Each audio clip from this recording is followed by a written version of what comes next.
जय गुरु जी संगत जी। गुरु जी today blessings channel पर आपका स्वागत है। अगर आप चैनल पर नए हैं तो चैनल को शेयर करें, सब्सक्राइब करें और साथ में लगे हुए बेल आइकॉन के बटन को प्रेस करके ऑल पर क्लिक कर दें ताकि डेली अपलोड होने वाले गुरु जी की सत्संग और ब्लेसिंग संगत जी आप तक पहुंचती रहें। संगत जी, अगर आप इंडिया या इंडिया से बाहर दुनिया के किसी भी कोने में रहते हैं और गुरु जी के इस प्यार से चैनल पर अपना सत्संग अपलोड करवाना चाहते हैं, पूरी दुनिया की संगत के साथ शेयर करना चाहते हैं, तो डिस्क्रिप्शन बॉक्स में दिए गए हमारे व्हाट्सअप नंबर या हमारे मोबाइल नंबर पर हमें कांटेक्ट कर सकते हैं या अपना सत्संग वॉइस मैसेज के रूप में रिकॉर्ड करके आप हमारे व्हाट्सअप नंबर पर हमें भेज सकते हैं ताकि हम गुरु जी के इस प्यार से चैनल पर आपका प्यारा सा सत्संग अपलोड कर सकें। जय गुरु जी। संगत जी, आज का सत्संग बहुत ही प्यारा और ब्लेस सत्संग है और इस सत्संग हमारे साथ शेयर किया है हर्ष विहार दिल्ली से राजकुमारी आंटी जी ने।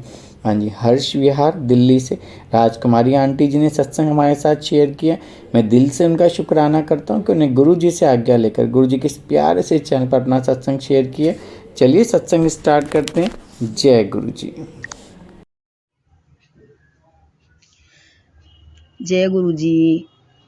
शुक्राना गुरु महाराज, शुक्राना अनंतम अनंतम शुक्राना मेरे गुरु महाराज। अपने गुरु जी के चरणों में कोटि कोटि चरण कमलों में प्रणाम करती हूँ और गुरु परिवार को, गुरु संगत जी को, सबको सादर प्रणाम करती हूँ। मेरे गुरु महाराज की आज्ञा से एक सत्संग शेयर करना चाहती हूँ। मैं अपने गुरु जी की जितनी बढ़ियाई करूं इतनी कम है, जितनी बढ़ियाई करूं इतना ही कम है। मेरे गुरु महाराज तो ऐसे हैं कि उनकी जितनी बढ़ियाई करो उतना कम है। संगत जी, मैं जुलाई से जुड़ी हुई हूँ। 4 दिन हुए मुझे। मेरे गुरु महाराज मेरे घर आए, घर आके मेरे घर में विराजमान हुए। उसके बाद हफ्ता 10 दिन, 1 हफ्ता हो गया। उसके बाद फिर मेरे बेटा भी गया वहाँ पर गुरु जी के यहाँ बड़े मंदिर, वो भी जुड़ गया। जब मेरा बेटा गया तो मेरे अंकल का एक्सीडेंट भी हो गया था उसी दिन। हम बड़े मंदिर रास्ते में जा रहे, एक्सीडेंट हो गया। फिर हम उनको दोबारा पट्टी वट्टी करा के उनको घर छोड़ के गए। फिर वहाँ से रात को आए 9 साढ़े 9 बजे, फिर एक बार फिर एक्सीडेंट हो गया। फिर रात को हॉस्पिटल लेके गई अपने अंकल को, तो उनको पूरी रात हॉस्पिटल में रही लेके मैं। फिर भी मेरा मन नहीं, डावाडोल नहीं हुआ। मतलब मुझे अपने गुरु पे पूरा विश्वास था, मुझे चिंता ही नहीं था कुछ भी। मुझे गुरु महाराज पे पूरा भरोसा था अपने पे कि जो करेंगे मेरे मालिक महाराज करेंगे। तो उसके बाद भी फिर उसके 1 हफ्ते बाद ही मेरे अंकल भी जाने लग गए गुरु महाराज के यहाँ। फिर मेरे बेटे ने खुशखबरी सुनाई, मम्मी ऐसे ऐसे बात है, बहुत बड़ी खुशखबरी है। तो गुरु महाराज ने मेरी सारी चिंताएं, सारी तकलीफें सब खत्म कर दी मेरे मालिक ने। फिर मैं खुद सोच रही, हमारी तो कोई औकात ही नहीं है हम कुछ सोच पाए अपने गुरु महाराज के कि कभी कोई टाइम आएगा तो मैं बड़ा सत्संग कराऊंगी। तो मेरे गुरु जी ने मैसेज दिया मुझे किसी संगत के द्वारा। हमारे गुरु महाराज तो ऐसे हैं कि अगर आप सोचोगे भी ना, कुछ सोच रहे होंगे तो उसका भी आपको मैसेज मिलता है। आप बातें करते हो गुरु महाराज से, कुछ भी करते हो तो उसका मैसेज जरूर मिलता है, चाहे किसी संगत के द्वारा मिले, चाहे सत्संग के द्वारा मिले, चाहे मैसेज के द्वारा मिले, कैसे न कैसे मैसेज मिलता है। तो मैंने सोचा हम किसी टाइम कोई काम अच्छा होगा तो हम बड़ा सत्संग कराएंगे। तो मेरे गुरु महाराज मुझे मैसेज देते हैं किसी संगत के द्वारा कि तू होती कौन है बड़ा कराने वाली, पहले छोटा तो करा घर में। तो मैंने कि जब गुरु जी की आज्ञा हो गई है, तो गुरु महाराज ने जब आज्ञा दे दी तो पहले छोटा कराते हैं। संगत जी, आप ये देखो कि मैं इतना बजट लेके चली थी, अपने हिसाब से बजट लेके ही चली थी, और मेरे गुरु महाराज ने इतना अच्छा, ये पिछले शनिवार को 19 तारीख को मेरे घर सत्संग कराया। मेरे घर गुरु महाराज आए और इतना सब कुछ इतने अच्छे से कराया। मेरे घर क्या, उन्हीं का ही घर है। उन्हीं का सत्संग था, उनका ही सत्संग था, उन्हीं का ही परिवार, उन्हीं का ही सब कुछ। बस मैं तो एक सेवा करने के लिए बैठी थी। गुरु महाराज ने आज्ञा दी थी तो कि मुझे सेवा करनी है, और गुरु महाराज ने एक एक करके सामान खुद दिलवाया है सत्संग के लिए कि कहाँ से कौन सा सामान दिलवाना है। जब भी मैं कोई घर से बाहर निकलती हूँ, कोई काम करती हूँ, तो मैं अपने गुरु महाराज को लेके साथ में जब करती हूँ। तो सत्संग का काम कराया मेरे गुरु महाराज ने, और इतना अच्छे से कराया, इतना अच्छे से कराया। मैंने तो यही कह दिया, गुरु महाराज आपका घर, आपका परिवार, आपका सत्संग, मुझसे तो जो करवाओगे वो करूंगी, आप ही करवाओगे सारी खरीदारी वगैरह सब कुछ। और इतना कम बजट में सत्संग कराया मेरे गुरु महाराज ने कि जिसका हम कभी सोच भी नहीं सकते थे। और उससे पहले कम से कम 1 महीने पहले मैंने डुगरी जाने की, मेरी सबसे बड़ी ये बात है कि मैं छोटे से छोटा काम करती हूँ तो अपने गुरु महाराज को परमिशन लेके जब करती हूँ। तो ऐसी संगत जी, मैंने डुगरी की टिकट कराई तो मैंने गुरु महाराज की परमिशन नहीं ली, ये भूल गई मैं। तो गुरु महाराज की परमिशन नहीं ली, उनके द्वार पर जा रही मैं, उनके दरबार में, और उन्हीं से ही परमिशन नहीं ली। तो मेरे गुरु महाराज कहते हैं कि छोटे से छोटा काम करती है, जब भी मुझे पूछ के करती है, लेके जाती है साथ में, और अब की इतना बड़ा काम कर रही है, मेरे द्वार आ रही है और मुझे से ही नहीं पूछा। तो आप मानोगे, मेरी पिछले महीने 2 तारीख की टिकट थी मेरी, तो मैं 1 तारीख को बीमार पड़ गई। मेरी इतनी तबीयत खराब हो गई, मैं अस्पताल में रही रात के 11 बजे तक। 2 अक्टूबर की बात है ये। 2 अक्टूबर को मुझे सिडनी वहाँ जाना था, डुगरी, और 1 अक्टूबर को मैं इतना बीमार हो गई कि मैं रात के 11 बजे तक हॉस्पिटल में रही।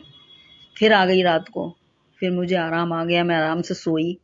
आराम से सोने के बाद फिर मेरे सुबेरे 10-11 बजे तक फिर मेरी इच्छा हुई कि मैं फिर शाम की रात की 8 बजे की बस है मेरी संगत जी, तो मैंने की फिर मैं चली जाऊंगी। पर मेरे गुरु महाराज को मंजूर नहीं था, क्यों, मैंने गलती करी थी, इसीलिए परमिशन नहीं ली मैंने मालिक से। तो मैं नहीं जा पाई मैं। और फिर मेरी तबीयत खराब हो गई 2 अक्टूबर को। इतनी तबीयत खराब हो गई कि ज़्यादा से ज़्यादा मैं फिर हॉस्पिटल चली गई। मेरे रात से लेके अगले दिन तक शाम के 4 बजे तक 8 इंजेक्शन लगे मेरी तबीयत बिगड़ती चली गई। फिर मैंने जो डुगरी वाले अंकल हैं, ले जाने वाले, बस उनको फ़ोन किया। मैंने मना किया, अंकल मैं नहीं आ पाऊंगी, मेरी तबीयत ज़्यादा ख़राब है। वो बोले कोई बात नहीं, आप अगली बार चले जाना, और पैसे लेना चाहते हो तो पैसे ले लो। मैंने नहीं अंकल, ऐसी कोई बात नहीं है, गुरुजी बुलाएंगे तो जब जरूर जाऊंगी। ये देख लो संगत जी, मेरी इतनी तबीयत खराब हो गई कि बहुत ज़्यादा, कि मेरी सांस भी उखड़ गई, क्योंकि खाली पेट इंजेक्शन लगे थे मेरे। 3 दिन तक खाली पेट रही, तो मेरी इतनी इंजेक्शन लग गई, मेरी सांस उखड़ गई। 2 दिन हो गए, 4 दिन हो गए, मेरी तबीयत बिगड़ती चली गई। फिर मुझे एकदम गुरुजी की आवाज़ आती है कि बड़े मंदिर आ जा। तो मैं बड़े मंदिर गई। मुझे मेरे अंदर से दिल गवाही भी दे रहा था कि मैं बड़े मंदिर जाऊंगी तो मैं ठीक हो जाऊंगी। पहले भी संगत जी मैं 1.5 साल बीमार रही, जब मैं जुड़ी गुरुजी से पहली बार। जब भी मुझे 1.5 साल से लूज मोशन बंद नहीं होते थे कभी भी। तो जब मैं गुरुजी के साथ जुड़ी तो मेरे लूज मोशन बिल्कुल ख़त्म हो गए, जबकि मुझे हर दूसरे दिन ग्लूकोज की बोतलें चढ़ती थी, दवाइयाँ लेती थी, मेरे पेट ठीक ही नहीं रहता था। जब मैं अपने गुरु महाराज से, मुझे अपने आप से जोड़ा गुरु महाराज ने, तो मेरे लूज मोशन हमेशा के लिए बंद हो गए, नहीं हुआ उसके बाद कभी भी। ऐसे ही जब इंजेक्शन लग गए तो मेरी सांस उखड़ गई थी, सांस नहीं रुक रही थी बिल्कुल भी। तो मेरे मालिक ने मुझे इशारा दिया कि बड़े मंदिर आ जा। तो मैं बड़े मंदिर गई, मैंने वहाँ लंगर प्रसाद किया, गुरु महाराज के दर्शन किए, तो फिर मेरा सांस ठीक जैसे हमेशा रहता वैसे चलने लग गया। संगत जी, ये सत्संग हो गया मेरा। एक सत्संग और है मेरे बेटे का, कि मेरे बेटे के लोअर बैक में दर्द है। तो हमें यूट्यूब पे एक वीडियो आई थी, हम उसको देख के मैं अपने मायके गई। वहाँ पर ये डॉक्टर कोई नया था, तो वहाँ गए हम। तो हमने वहाँ एक शिफ्टिंग ली पहले दिन की लेने के बाद में उसने हमें हम उसने हमें 30,000 तक का खर्चा बताया। मैंने कहा चलो कोई बात नहीं, हम कराते हैं जो भी है। हमने कराया। पहले दिन उसने हमसे 4,000 रुपये लिए। 4,000 लेने के बाद में उसने कह दी कि अगर आगे भी आप कराओगे तो आपको 16,000 रुपये और जमा करने पड़ेंगे। फिर हम दूसरे दिन गए। दूसरे दिन भी फिर हमने कराया। दूसरे दिन कराने के बाद में फिर मेरे बेटा और मैं, हम दोनों दिमाग चलाने लग गए कि हम 1 हफ्ता रह लेंगे यहाँ पे, 1 हफ्ते तक लगातार करा लेंगे, होटल में रह लेंगे। मेरे मायके में थोड़ी स्थिति मतलब ऐसे ही जगह कम के हिसाब से नहीं रह पा रहे, तो इसीलिए मैंने कहा होटल में रह लेंगे हम। तो हम जब डॉक्टर के पास बैठे तो हम 2 बजे पहुंचे। 4 बजे तक हमारा नंबर नहीं आया। तो फिर मैंने कहा, मैंने गुरु महाराज, मैंने कि यहाँ मेरा मन नहीं लग रहा, गुरु मालिक बुला लो घर, आपके दर्शन के बगैर, आपके दरबार के बगैर और आपकी सेवा बगैर करे मन नहीं लग रहा। मैं अरदास कर रही हूँ बैठी बैठी। अरदास जब मैं कर रही हूँ, इतने में मेरे बेटे के पास मैसेज पहुंच जाता है। मेरा बेटा भी वहीं लेटा हुआ था, ऊपर बेड पड़े हुए थे उस पे ही। तो मेरे बेटे के पास मैसेज जाता है कि तू ज्यादा दिमाग मत चलाया कर, तू ज्यादा दिमाग चला रहा है, तू जहाँ तेरी सोच खत्म होती है ना, वहां से मेरा काम शुरू होता है। तू ज्यादा ना सोचे कर, जा तू ऐश कर। तो गुरु महाराज ने ये मैसेज दिया। तो आ जाता है नीचे। मैंने बुलाया, बेटा नंबर आ गया, आजा नीचे। तो जैसे ही हम डॉक्टर के पास जाते हैं तो डॉक्टर ने एक शिफ्टिंग और दी उसको। जो भी करना था अपना काम किया उस डॉक्टर ने। डॉक्टर ने करने के बाद में हम बोले कि वो कह रहा कि आज के बाद आपको आने की जरूरत नहीं है, ज़्यादा बड़ी लंबी बीमारी नहीं है ये, आप ऐसे मालिश वगैरह करोगे तो उनका ठीक हो जाएगा। एक दर्द तो ठीक हो गया था, एक ही दर्द रह गया था उसके, तो क्या आपको आने की जरूरत नहीं है। मैंने कहा ठीक है, ये डॉक्टर ऐसे कह रहा है आने की जरूरत नहीं है तो शायद आज के 4,000 रुपये और लेगा। तो आप संगत जी, आप मानोगे नहीं कि डॉक्टर ने शिफ्टिंग भी हमें दी, जो शिफ्ट उससे काम करना था वो भी किया उसने, और हमसे 1 रुपया भी नहीं लिया, दूसरे दिन भी नहीं लिया। हम पहले पेशेंट थे वहां पर, जो हम इतने बजट कम में निकल के आए और इतना कम खर्चा लगाया। ये सब मेरे गुरु महाराज की मेहर है, ये गुरु महाराज की लीला है सारी। वो जो कहते हैं ना संगत जी, सुनते नहीं है, उनसे बातें करो, बात करोगे बड़े प्यार से तो बहुत जल्दी सुनते हैं। ये देखो मैं नीचे अरदास कर रही हूँ बैठी हुई, और इधर मेरे बेटे के पास मैसेज पहुंच गया कि तू ज्यादा ना सोचे कर, ज्यादा दिमाग मत ना चलाए कर, जहाँ तेरी सोच खत्म होती है वहां से मेरा काम शुरू होता है। तो कहते हैं गुरु महाराज ने तो, और मैंने कि यही मैंने इच्छा करी थी, मालिक मुझे मेरा मन नहीं लग रहा यहाँ, मेरा मायके में मन नहीं लगा। पहली बार अपना मायका फीका लगा, जैसे कि मेरे गुरु जी का दरबार ही मेरा मायका है।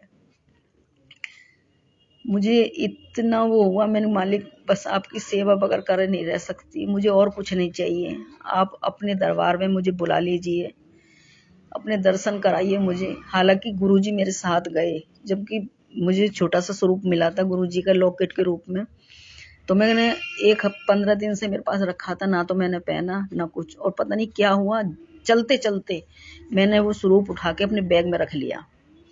मैं तो लेके ही गई थी साथ। मैं तो कहती हूँ गुरु महाराज चलो साथ, आप ही कराओगे जैसे भी कोई काम होगा। तो संगत जी, गुरुजी से बातें करो, बहुत जल्दी सुनते हैं, प्यार के भूखे हैं, भाव के भूखे हैं। इतना प्यार करो, मैं अपने गुरु महाराज की जितनी बढ़ियाई करूं इतनी कम है। मेरे गुरु महाराज तो है ही ऐसे, मेरे पिताजी महाराज, मैं तो अपने पिता के रूप में ही उन्हें माना है हमेशा।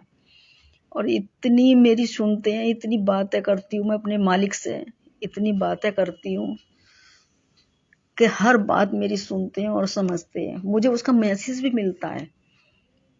अब कल का ही सत्संग ले लीजिए मेरी बहू का।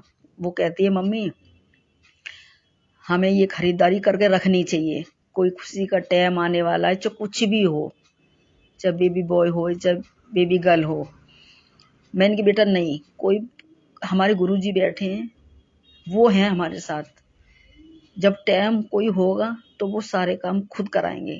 तो मेरी बहू के पास तुरंत मैसेज पहुंचता है, इतना कहते ही कि जो तेरी चीज है वो तेरे पास रहेगी और बाकी तेरे साथ मैं खड़ा हूं। और वही मैसेज मैं अपने फ़ोन पे चेक कर रही हूँ संगत जी, तो वो मैसेज मुझे नहीं मिला। मैं सारे फ़ोन चेक कर लिया मैंने, यूट्यूब पे, व्हाट्सएप पे मैंने सारा चेक कर लिया, मुझे नहीं मिला और उसको मैसेज मिला। मेरे बेटा जवाब मिल गया, गुरु महाराज ने जवाब दे दिया।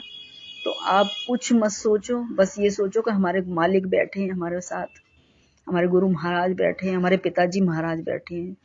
वो जो करेंगे वो हमारे लिए एक पत्थर की लकीर है। जैसे भी करेंगे मेरे मालिक करेंगे। हमें कुछ नहीं सोचना है कि हमें ये करना है वो करना है। करने वाले हमारे बड़े बैठे हैं, हमारे पिताजी महाराज हैं, हमारे गुरु महाराज हैं, वो करने वाले हैं सब कुछ।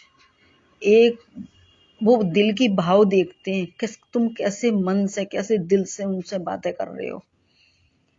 और सुबह जिस दिन मैंने ये अरदास करी है हॉस्पिटल में बैठ के, उसके अगले दिन सुबह मैंने आके यहाँ खुद गुरु जी के दर्शन करे। मैंने रात को ही आ गए हम, सुबह उठ के मैंने गुरु जी की अरदास वगैरह पूजा वगैरह करी। मालिक के दरबार के बगैर, उनके दरबार के बगैर, उनके बगैर मेरा मन नहीं लगता। अब कहीं भी चली जाऊं मैं। और मुझे पहली बार जिंदगी में ऐसा लगा है कि मेरा मायका मुझे फीका लगने लग गया मेरे मालिक के दरबार के आगे। यही लगता कि जब मेरे पिताजी महाराज हैं, ये मेरी सारी बातें सुनते हैं, तो मुझे तो और कहीं जाने की जरूरत ही नहीं है। मेरा मायका भी यही है, मेरा घर भी यही है, इनका द्वार। मैं किराए पर रहती हूँ, रेंट पर रहती हूँ मैं। तो मैंने सोचा था, मैंने गुरु महाराज कभी हमारा कोई अपना होगा घर, तो हम अपना आपकी गद्दी लगाएंगे, ये सोचा था मैंने मन में। तो गुरु महाराज का मैसेज आता है, गुरु महाराज का कि जब तुम 4 लोग रह सकते हो, तो एक मेरे गुरु महाराज के लिए गद्दी नहीं लग सकती एक छोटी सी जगह में।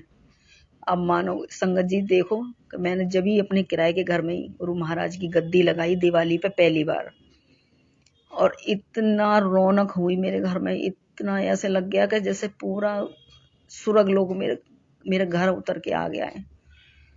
तो गुरु महाराज की गद्दी मेरे घर लग चुकी है, गुरु महाराज ने लगवाई है तो लग चुकी है। और गुरु महाराज ने गद्दी भी लगवाई है, और उसके साथ साथ हमें यहाँ रहने की अपनी खुद की जगह भी दिलवाई है। तो कहते हैं ना, गुरु महाराज तो सब सुनते हैं। उनसे बातें करो, उनसे प्यार करो, सबसे ज्यादा प्यार करो, भाव करो। जैसे हम अपने घर में अपने बच्चों से, पति से, बेटे से, बेटी सबसे बातें करते हैं, वो मत करो। अपने गुरु महाराज से बातें करो, उन्हें हर परेशानी बताओ, परेशानी मत बताओ। उन्हें तो बताने की भी जरूरत नहीं है। तुम तो कहते ना, मुंह खोल के कहने की जरूरत नहीं है कि मालिक हमें ये हुआ है वो हुआ, कुछ कहने की जरूरत नहीं है। आप अगर मन में भी सोचोगे ना, तो वो भी मंजूरी। अभी भी सोच रही थी मैं, तो उसकी भी मुझ पे अरदास कर रही थी, तो उसकी भी मैसेज आ गया कि तेरी अर्जी मंजूर कर हो चुकी है। अब तेरे परिवार की देख रेख मेरी देख रेख मेरे सामने होगी, मेरे अगेन होगी। तो कहते हैं हर चीज का जवाब देते हैं मेरे मालिक ऐसे हैं, मेरे गुरु महाराज तो ऐसे हैं, उनकी तो जितनी बड़ाई करो इतनी कम है। भाई मैं अपने गुरु महाराज के बगैर तो एक पल नहीं रह सकती। पल पल शुक्राना करूं अपने मालिक का, पल पल शुक्राना करूं, हर सांस का शुक्राना करूं। मैं तो ऐसा रात को सोती हूँ तो अपने गुरु महाराज के दर्शन करके सोती हूँ। सुबह उठती हूँ तो आँख खुलते ही पहले अपने मालिक के दर्शन करती हूँ कि मालिक बहुत बहुत शुक्राना जो आपने आज का दिन दिखाया मुझे, इसके लिए बहुत बहुत शुक्राना, लाख लाख शुक्राना मेरे मालिक का। खाना खाने बैठती हूँ उसके लिए भी शुक्राना कि मालिक आपने आज अन्न ग्रहण करने का हमें अवसर दिया। मालिक कहते ना, इतना प्यार करती हूँ मैं अपने गुरु महाराज से, इतना प्यार करती हूँ कि बस मुझे और कुछ नहीं चाहिए। और जो मेरे गुरु महाराज मेरे लिए करते हैं, मुझे कभी जिंदगी में किसी ने सहारा नहीं दिया, कभी किसी ने नहीं सहारा दिया। मैं अकेली जिंदगी से संघर्ष करती आई थी, और अब जाके नहीं है। मुझे ना तो किसी पिता ना कर सकते हैं इतना, ना माँ कर सकती है इतना, ना कोई कर सकता है। मायके वाले भी हाल चाल पूछेंगे, जितना हो सकेगा इतना बजट सहायता कर सकते हैं। पर हमारे गुरु महाराज तो हमारे अंग संग खड़े रहते हैं, अंग संग खड़े रहते हैं। हमारे मालिक तो 24 घंटे अंग संग खड़े रहते हैं, पल पल मदद करते हैं हमारी, पल पल एक सेकंड के लिए भी अकेला नहीं छोड़ते। पर उनको आप लोग भी तो प्यार करो, प्यार करोगे तो वो तो एक एक पल आपके साथ रहते हैं, अंग संग रहते हैं। मैं तो एक सेकंड भी अपने गुरु के बगैर नहीं रह सकती, एक सेकंड भी, एक सेकंड भी। कहते ना, बस जो भी कुछ है मेरे मालिक है मेरे लिए, और कुछ नहीं है। सबसे ज्यादा मैं प्यार करती हूँ अपने गुरु महाराज से। और संगत जी, जब मेरे यहाँ सत्संग हुआ था ये 19 नवंबर को, तो ये देखो मेरे मन में थी कि मुझे 3 स्वरूप वाला, जो ब्रह्मा विष्णु महेश जो होते हैं, मुझे उसकी इच्छा थी लाने की कि ये वाला रूप स्वरूप में बनवाऊंगी जरूर, अगर नहीं मिला तो देखो संगत जी कि मेरे घर उसी दिन किसी संगत के द्वारा मेरे घर उसी स्वरूप, वो वाला स्वरूप आया मेरे घर। 3 स्वरूप वाला ब्रह्मा विष्णु महेश वाले आए थे, उसी दिन आए जिस दिन सत्संग हुआ था। जिस दिन सत्संग हुआ उसी दिन आए थे मेरे घर में 3 स्वरूप वाला। तो गुरु महाराज मेरे ऐसे हैं कि वो तो सुनते हैं, पल पल की सुनते हैं, पल पल की सुनते हैं। कि मैं तो सोच रही थी कि मैं बनवाऊंगी ये वाला स्वरूप, मुझे कहीं से मिलेगा नहीं, और गुरु महाराज तो मेरे पहले ही सुन रहे थे, उसी रूप में ही मेरे घर आ गए, ब्रह्मा विष्णु महेश के रूप में ही। इतनी खुशी हुई मुझे सत्संग वाले दिन मेरे घर आए। मैंने कहा आज तो मेरे मालिक मेरे घर में तीनों रूप में आ गए। मैं गदगद हो गई कि मेरे मालिक आज इस रूप में भी मेरे घर आ गए। अभी मैं गदगद, मेरी खुशी का कोई ठिकाना ना रहा कि मेरे मालिक इस रूप में भी मेरे घर आ गए। मैं तो सोच ही रही थी, और मेरे मालिक तो पहले ही सोच के बैठे थे कि मुझे कब आना है इसके घर। जय जय गुरु जी, शुक्राना गुरु जी, जय गुरु जी, शुक्राना गुरु जी, अनंतम अनंतम शुक्राना। मेरे गुरु महाराज का पल पल शुक्राना करूं, जितना शुक्राना करूं उतना कम है। पल पल का शुक्राना करती हूँ, हर सांस का शुक्राना करती हूँ, हर अंग संग रहने का शुक्राना करती हूँ, हर पलक झपकते ही शुक्राना करती हूँ। मैं कहती हूँ जब हम कुछ खाने पीने बैठते हैं उस टाइम भी आप शुक्राना करो कि मालिक आपने हमें इस लायक बनाया कि हम आज ये भोजन कर पा रहे हैं बैठ के, कि आज हम ये यहाँ जा पा रहे हैं। घर से निकलो तो गुरु जी को साथ लेके निकलो, वो तो अंग संग रहते हैं, हर पल तुम्हारी मदद करते हैं, पल पल मदद करते हैं। जय गुरु जी, शुक्राना गुरु जी, शुक्राना। मेरे अनंतम अनंतम संगत जी, अगर कोई भूल चूक हो जाए तो मुझे माफ कर देना, कोई ऐसा वर्ड निकल गया हो मेरे मुंह से तो क्षमा कर देना संगत जी। जय गुरु जी, शुक्राना गुरु जी, शुक्राना मेरे दातिया, शुक्राना मेरे पिताजी महाराज, शुक्राना मेरे गुरु महाराज, शुक्राना शुक्राना, अनंतम अनंतम शुक्राना मेरे मालिक। जय गुरु जी, जय गुरु जी। यहीं पे सत्संग समाप्त करती हूँ। जय गुरु जी, जय गुरु जी।